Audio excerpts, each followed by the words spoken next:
Hi, this is CA Firoz. Today we are going to discuss about road tape annual filing. आज हम समझेंगे road tape annual filing के बारे में कि उसकी क्या ड्यू डेट है और एनुअल फाइलिंग किसके लिए मैंडेटरी है। अगर आप फाइल नहीं करते विद इन टाइम तो उसके क्या कॉन्सिक्वेंसेस हो सकते हैं। इसके बाद हम यहाँ पर कवर करेंगे process of filing and then whatever content we need to consider here we will cover hair.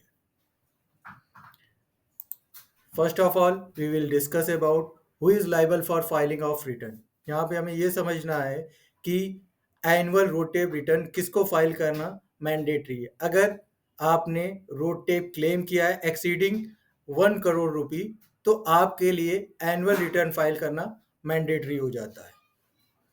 इसके बाद हम नेक्स्ट स्लाइड में समझेंगे due date of annual RoDTEP filing. उसकी क्या ड्यू डेट है एनुअल रोड टेप फाइलिंग की।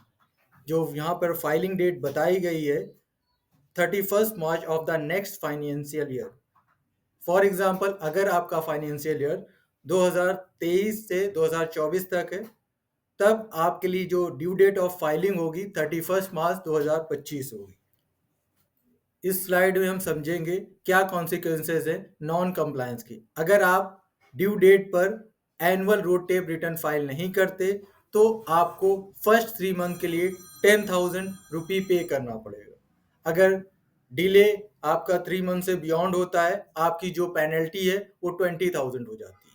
साथ ही साथ आपको क्या होगा denial of benefits of road tape, यानी आपको रोड टेप का जो बेनिफिट मिल रहा था वो मिलना स्टॉप हो जाएगा।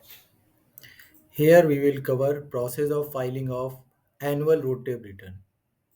इसमें जो स्टेप हम लोग को फॉलो करने हैं एज पर DGFT गाइडलाइंस। हमें फर्स्ट ऑफ ऑल हमें जो एनुअल रिटर्न फिल करना है बेसिक डिटेल, फिर नेक्स्ट स्टेप में हमें जो फिल करना है एक्सपोर्ट डिटेल, इसके बाद इनपुट डिटेल्स टैक्स डिटेल और attachment. Then after we need to consider declaration and file annual return.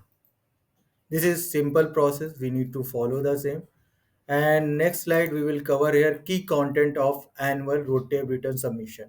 यानी जो अभी आपने देखा उस स्टेप के अंदर क्या क्या आपको इंफॉर्मेशन देनी है उसका ओवरव्यू यहाँ पे है।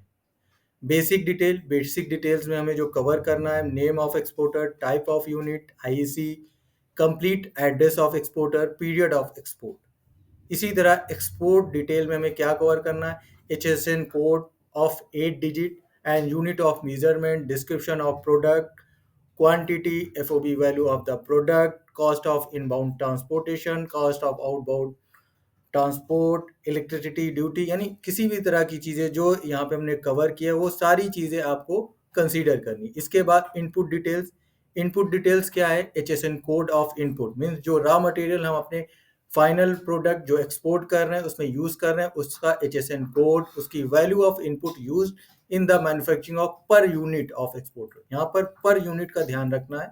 जो भी हमें यहाँ इंफॉर्मेशन देनी है per unit, value of input used in manufacture of per unit of export product, quantity of input used in the manufacturing of per unit of export product, unit of measurement, total tax involved।